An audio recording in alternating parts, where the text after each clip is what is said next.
Veni, veni, Immanuel, captivum solve Israel,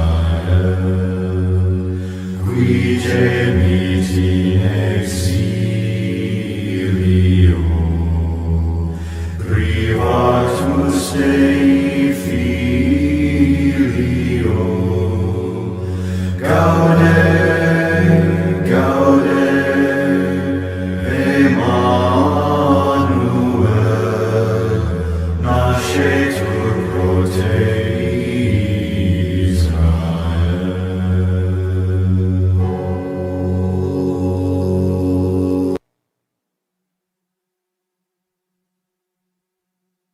Microphone on.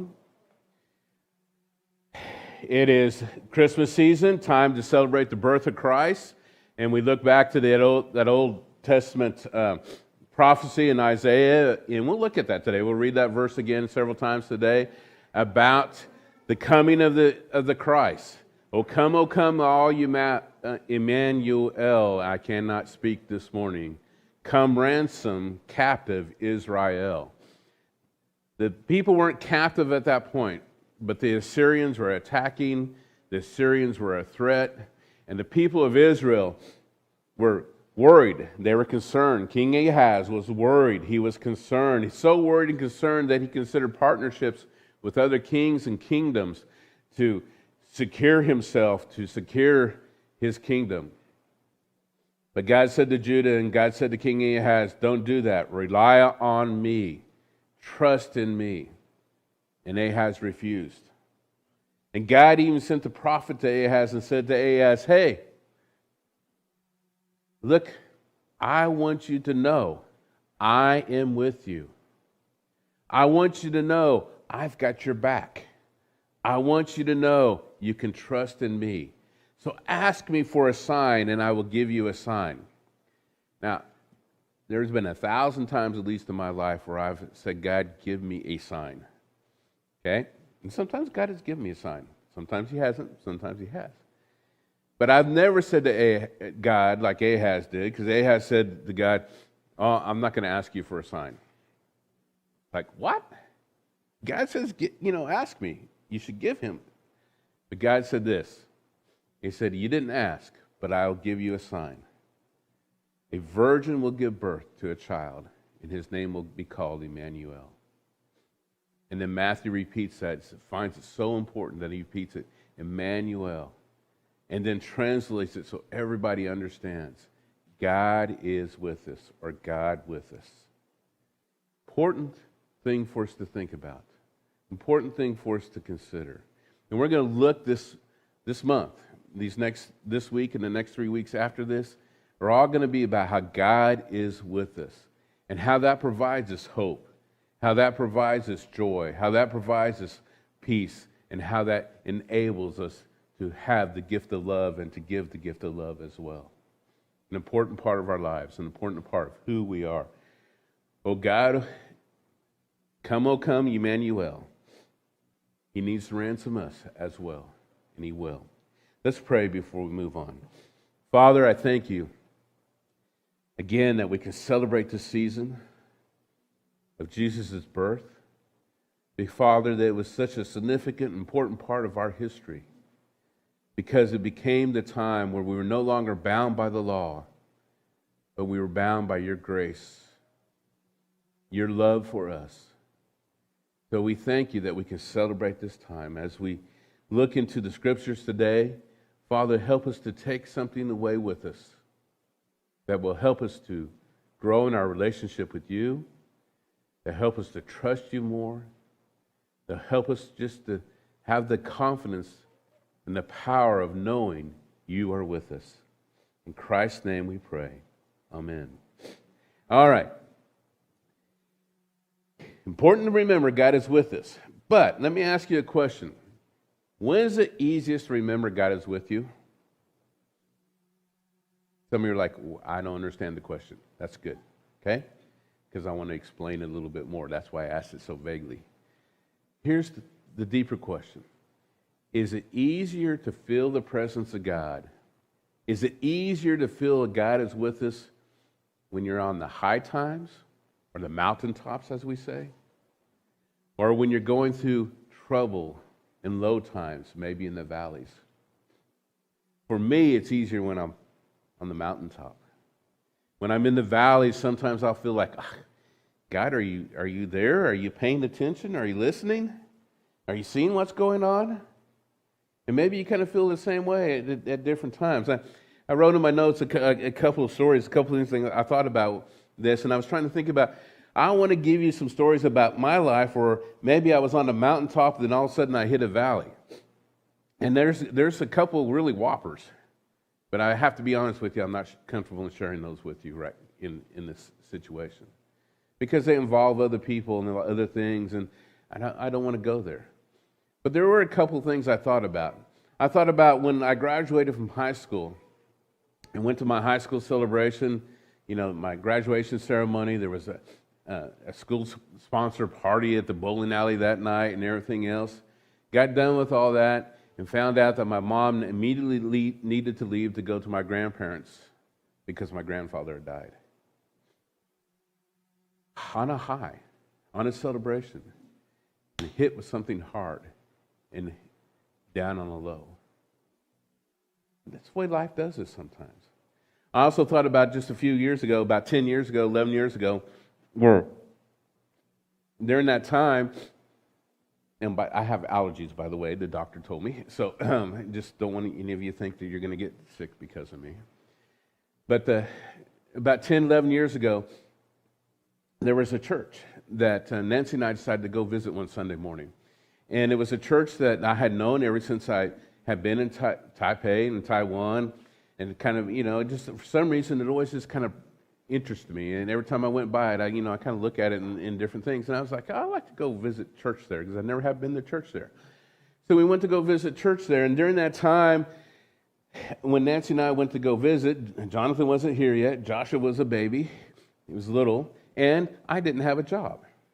And I had been seeking God out, searching God. I said, God, what, do you want me in ministry? What do you want me to do? How do you want me to do things? And we go into that church that day, and we sit down, and we listen to the message. The pastor preached the message and everything. Then when he's done with the message, he announced to the church that was his last Sunday. And I went, what? He said, this is my last Sunday. And I thought, maybe this is what God has in store for me. So, talked to Nancy about it, told her I wanted to apply to the church. She said, oh, yeah, that's a great thing. Let's apply to the church. So, put my resume together, got a packet together, they actually published that they were going to start a search committee, but before they started the search committee, they were accepting resumes and everything else already. So I put everything together, and a few weeks later, we went back to that church again. And so that week we went in church. They got up and announced that week at the end of the church service, one of the elders got up and announced that they had formed a search committee. He was going to lead the search committee, who the search committee was, and that they were accepting resumes. So afterwards, I immediately went up to him, and I handed him my package, and I said, here, I'd like to apply for the pastor position. And he said, oh, thank you. A couple of weeks went by and didn't hear anything from him. Not even acknowledgement that they'd gotten my information. A couple more weeks went by. We'll go to church one Sunday and to check things out. In church that day, and there was a guy preaching, a guest pastor preaching, and this elder got up and announced that he was their new pastor. Not the elder, but the guy that was preaching that day.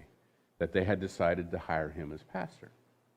Now, I have to admit, I was a little bit hard to take because I thought this is what God had wanted for me. So, but I was like, okay, obviously God's got something better. Remember, that's what our parents always told us, my mom was, God doesn't provide this, he's going to provide something better, right? So, I was like, okay, God, you got something better for me. So, a little bit more time went by, and there was another church here in Taiwan. Again, smaller church. Again, it was a church that I visited a few times before. We liked the church. We liked the fellowship there. We liked the people there. And then they needed a new pastor. So applied there. And they were excited. The search committee was excited. They met with me, talked with me, interviewed with them a couple of times, talked with other people. They were all excited about it. And everything was good. They came and had me preach. They liked my preaching. They liked that. It was all good. They came and had me do a retreat weekend. They liked my teaching. I was like, wow, I can't believe this. The people still like me after meeting me that many times, but they were still like me. And talking to the search committee and everything else, and everything was very, very positive. And then we were about to leave to go to the U.S. to go see my parents. And right before I left, they called me and they said, hey, we want to talk to you about the pastor position. And I thought, well, how am I going to explain to them I'm going to be gone for the next 2 months, and so we need to delay until I start? And that was my thoughts. But when they called me, they said, well, we decided to hire somebody else. And I was just kind of like, huh? And I didn't say that on the phone, but inside I'm like, what? What's going on here? I said, okay. I said, I did say, I thought things were going well. Can you tell me what the reason was that you decided you didn't want to hire me? And I got the weirdest response I'd ever heard. Here's what they said. We're a young church. Us leaders, we don't have much experience. We're young in our faith. You've got too much experience and you're very spiritually mature. We want somebody that's young and will learn and grow with us. I'm like, okay. So that's what they hired and that's what they got. Okay, and they ended up with troubles. That first church that I talked about that same time, they were running into troubles with the pastor they hired, only just like 3 or 4 months later, 5 months later. And someone in the church, because we still visited that church, still tried to support that pastor they hired, tried to be there, somebody in that church said to Nancy, and it was one of the church leaders, why didn't I apply to the church? It's like, what? Why didn't you apply to church? So Nancy came, got me, and had me talk to this woman and one of the leaders of the church. We ended up talking with another couple one of them was actually on the pastoral search team. Found out nobody had ever gotten my resume. Nobody knew I applied to the church because the man I handed this stuff to that day decided he wanted his friend to be the pastor, not me. So he didn't even tell people that I'd applied. Now, I hit a low at that point. I was like, God, what is wrong? Are you there? Are you watching what's going on? This is supposed to be a Christian organization. We're supposed to do things the right way, and these people are not doing right things. I am in Taiwan because I think you want me in Taiwan. I am doing ministry because I think you want me to do ministry. But yet here I am. I don't have a job. I don't have cash. I don't even have a prospect for a job at that point. What am I going to do? My resources are running out. My time's running out. God, I've got to do something. And I started talking to God about it. But I was wondering, God, what's going to happen here? The people of Israel, being oppressed by the Assyrians, being oppressed by other nations, attacked constantly, being starved out, because Jerusalem was a hard city to break into. It was a hard city to conquer, but you could surround the city and prevent foods and goods from getting into the city. God, where are you? God, we're here. And God gave Israel that promise at that point and said, there will come a king. God is with you. God will take care of your needs. God will help you in your moment of desperation. God will provide all you need. God is with us. So I continued to pray about my situation. By that time, we were in the U.S. And I can remember actually where I was sitting and I was praying one afternoon, and I was just like, God, listen, here's the deal, God. I think I'm supposed to be in Taiwan. I think I'm supposed to be doing ministry there. I think all this is happening. But God, if something doesn't come up soon, I'm probably going to have to move my family to the U.S. because I can have better chances of being employed in the U.S. Well, 1 or 2 days later, I got an email. And the email said, hey, would you be interested in teaching school in Taiwan, in a private school, teaching science to elementary kids? I responded to the email, and I said, yeah, I would be interested in that. Here's the thing. God said to me that afternoon that I was praying, let me take care of it. I am here. I hear you. I will answer you. And especially because of how the email got to me through the channels, I think it was God at work saying, I'm here. I'm with you. I hear you need, a job. I hear you need money to provide for your family. So I'm going to provide this for you. Now, in my mind, I thought, great. Because, if I got churches that won't hire me because I got too much experience and I'm too spiritually mature, that makes sense. If I got churches that won't hire me because one person, derails the process and doesn't trust God but trusts his own instinct, maybe I don't want to be a part. Maybe I just want to be a lay person in a church. Go volunteer. So I got the job teaching school. That church, that first church I told you about, that I hired somebody else, we still liked the church and we liked the people there, so we were going there most of the time. And I would tell the new pastor before he had troubles and different things, I'd even tell him, and even tell him after that, I'm here to help. You want me to teach a Sunday school class? I'll teach a Sunday school class. You want me to, if you need somebody to preach every once in a while for you, I'll do that for you. And kept telling him, I'm volunteering to help. And they kept having more and more problems with him and more difficulties with him. And he never would, he never would take me up on anything. And then I came to Glory Church. And I came to Glory Church because of a couple of friends. Alex was one of those friends. Not Alec. Alex was one of those friends. Stephen was one of those people that brought me here because I had come and preached here before when there was an independent English ministry here that was going on. And Jessica was part of that time too, okay? And I came here and I started serving.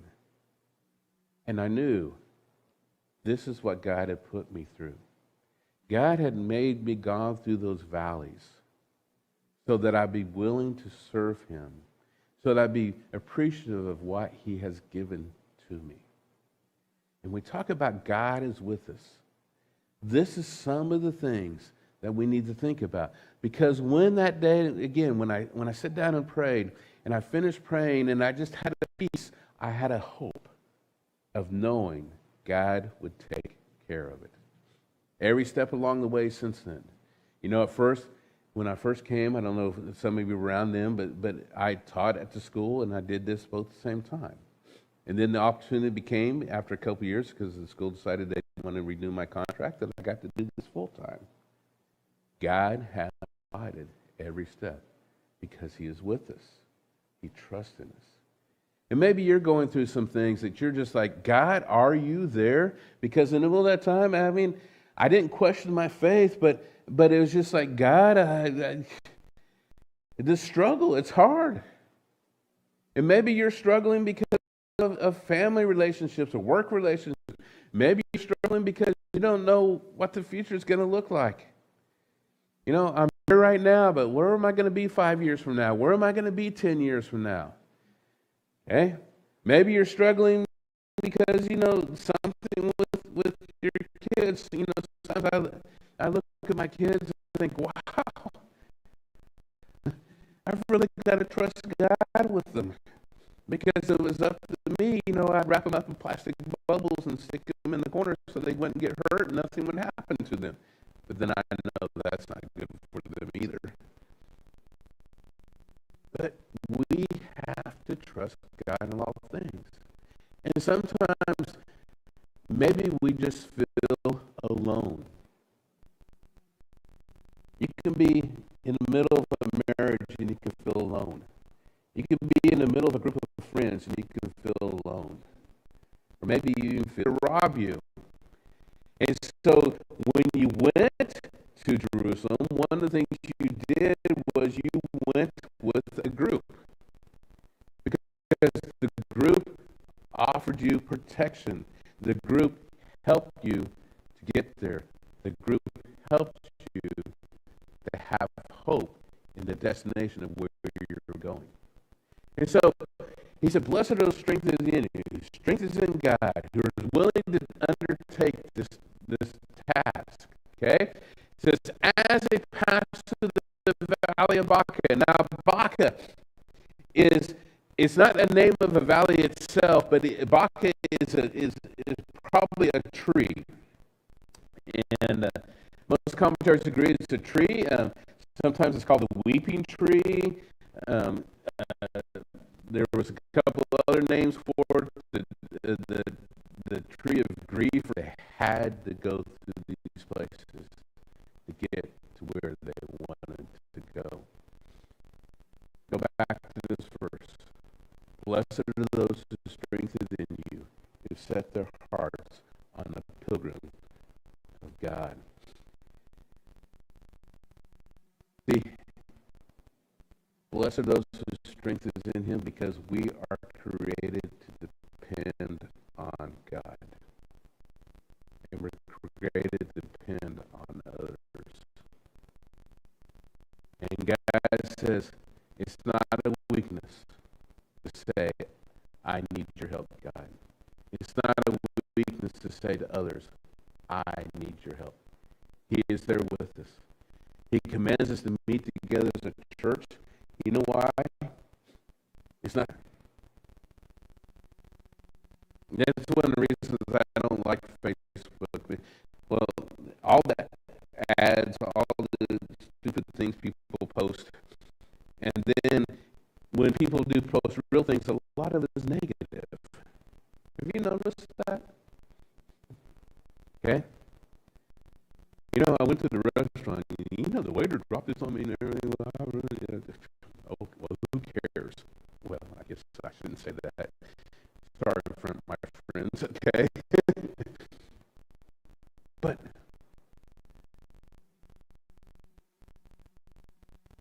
I get rid of all that. And if I listen to a song, you know, not AC/DC, but listen to like a religious song, a worship song, something that's uplifting, something that's in the middle of the United States. There's a state called Kansas. In the middle of Kansas, there's an interstate called I-70, 4-lane highway. And there's parts of I-70 because it's so flat, and there's a few rolling hills, but then you get, the further west you get, the flatter it gets, that you can literally look out miles and kilometers in front of you and see the road in front of you and see that it doesn't turn any direction. It is just straight. But one of the things that happens if you're driving through western Kansas, as you're driving through western Kansas, you get to a point on that highway when you look in front of you, you no longer just see a horizon, but you start to see the top of the Rocky Mountains. You start to see Pikes Peak and some other peaks in Colorado. And as they pass through the valley again, okay?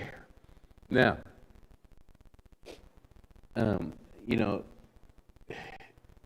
the other thing about this trip, as they passed through the valley, they knew there was that spring there. They knew they were going to pass by that tree in the Valley of Baca. And one of the things about it was they set their minds to go there. What happens when we set our minds on God?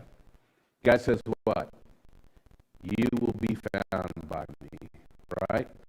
Look at these next few verses. Verses they're probably familiar to. Ask and it will be given to you. Seek and you will find. Knock on the door and it will be open to you. For everyone who asks receives, he who seeks finds, and to him and knocks the door will be open. God says, I'm with you. Seek me out and I'll be right there. You'll find me. Okay? To trust in God in the valleys. See, That's why the valleys are there. Because they test us, they help us to grow, they help us to trust God more and more with each day. Sometimes when Nancy and I talk, one of the things I tell her is, she'll say, well, how's it easy for you to trust in God in this? And I said, well, because I've been through it many times. That's why. And that's what happens. We trust God more in those valleys. Now, I am the far side of the sea. Even there your hand will guide me. Your right hand will hold me fast. For those of us who are believers, God has you in his hand. Jesus told us in John chapter 10 that basically that we're in the palm of his hand. And the way I like to think of it, because he says that we're also in the Father's hand, is that we're in Jesus' hand, and then God the Father's hand is on top of that hand. And they're saying, there's no way I'm going to let you go. I am with you. I have you. You're mine. That's the message of the Christmas story. The message of the Christmas story that God said, you are mine. I love you. God is with us. Even when we don't know it. Even when we don't feel like it. He is with us. But we need to take that step. Put our faith, our trust in him. Even as believers, we need to go back and we need to constantly say, God, I need to become stronger and stronger in my faith. And to trust God in those things.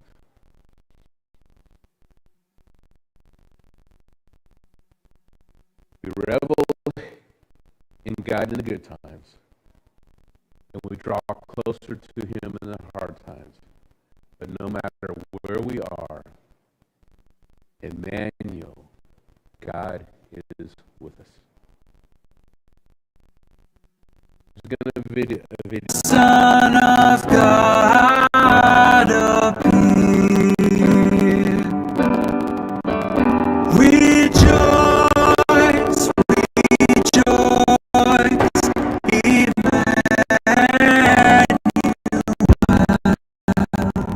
shall come to thee, O Israel.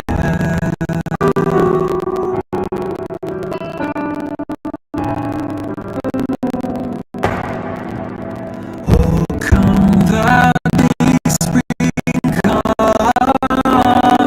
and cheer our spirits by thy advent here. 'Tis